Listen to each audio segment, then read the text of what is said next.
여러분 안녕하십니까? 강습쌤입니다. 오늘은 취하가동을 둔 학부모님께 필요한 조언을 드리고자 합니다. 사람이 경험하는 가장 큰 불안은 분리불안입니다.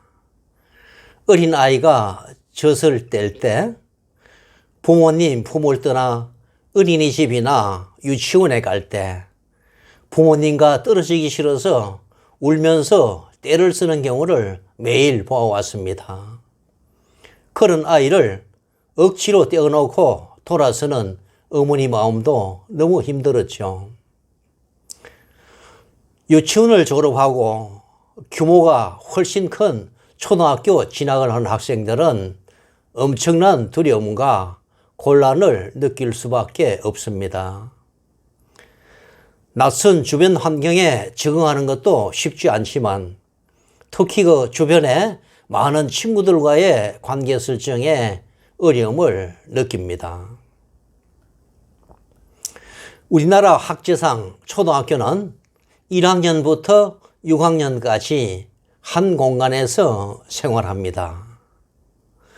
1학년과 6학년의 차이는 중학교 1학년과 고등학교 3학년과의 차이보다 훨씬 큽니다.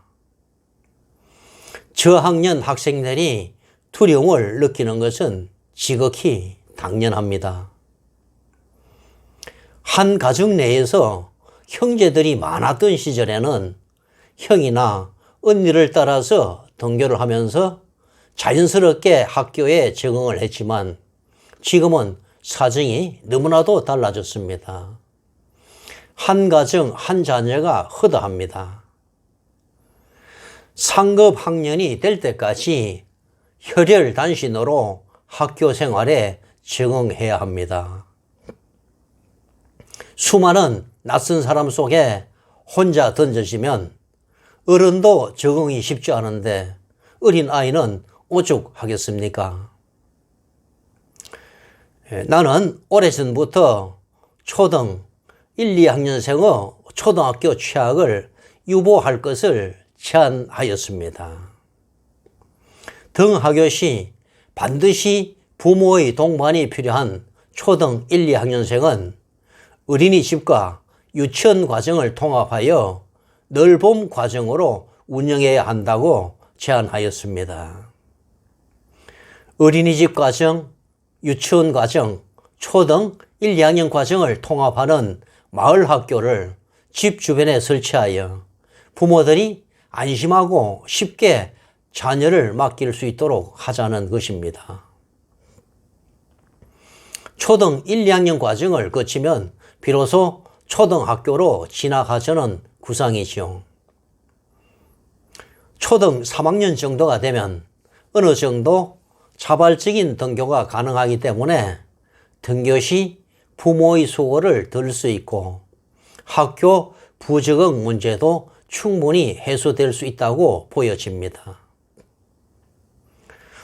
이야기가 잠시 옆길로 빠졌습니다만 아무튼 취학을 눈앞에 둔 아동은 마치 혼자 정글에 버려지는 것과 같은 두려움을 갖게 됩니다.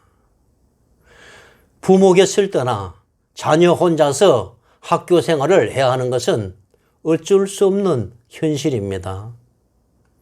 자녀가 싫어한다고 해서 언제나 부모가 감쌀 수는 없으니까요.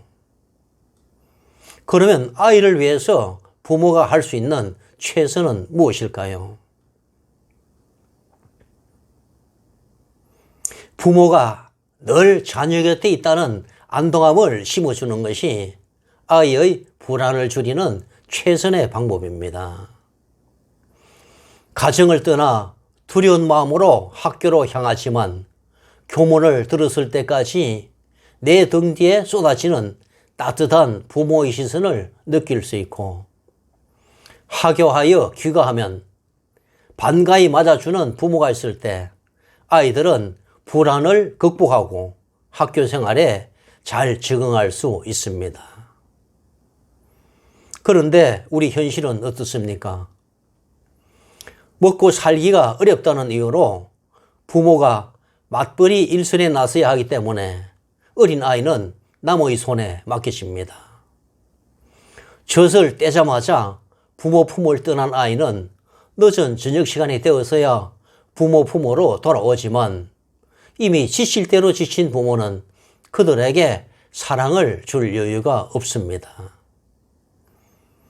이런 과정을 반복하는 생활 속에서 아이의 불안은 커져만 가고 애정 결핍은 깊어만 갑니다. 사랑하는 아이가 제대로 자라기를 기대한다면 부모의 태도부터 바꿀 것을 권합니다. 부모 중 한 사람은 직장을 그만두고 가정에서 자녀 양육에 전념해야 합니다. 최소한 초등 3학년이 될 때까지는 자녀의 심적 보호자가 되어 주어야 합니다. 둘이 벌어도 먹고 살기가 힘든데 한 사람이 직업을 포기하고 자녀 양육에 전념하라고 하니 기가 막히죠. 그러나 한번 따져봅시다. 맞벌이를 위해 아이를 종일 누군가의 손에 맡겨야 하고 또 학원을 보내야 합니다. 그리고 본인의 출퇴근 시의 교통비나 의료비도 지출해야 합니다. 수입 중에서 이러한 지출을 공제하고 나면 과연 얼마가 남을까요? 설사 얼마간의 차익이 있다 해서 그것이 과연 부모 부재로 인해 상처받은 자녀의 마음을 치유하는 대가로 충분할까요? 자녀 양육을 위해 산업 현장을 장기간 떠나면 다시는 복귀하기가 어려운 것이 현실입니다. 그러한 구조적 문제가 출산율을 저하시키는 주요 원인이 되고 있습니다. 자녀 양육 때문에 경력이 단절되는 일이 없도록 제도적 장치가 마련되어야 하고 오히려 경력 단절자를 우대하는 정책이 필요하다고 보여집니다. 자녀 양육의 문제에 대해서는 단기적인 손익을 따지기보다는 장기적인 안목으로 접근할 필요가 있습니다. 자녀 양육의 문제를 기업 경영과 결부시켜 볼 필요가 있습니다. 초기 자녀 교육에 실패하는 바람에 그 자녀를 위해 쏟아붓는 사후 경비는 상상을 초월합니다. 중고등학교에서의 실패가 대학 교육 실패로 이어지고 취업 전선에서마저 실패하고 결국 인생마저 실패하게 될지도 모릅니다. 이런 상황이 되면 수습이 불가능합니다.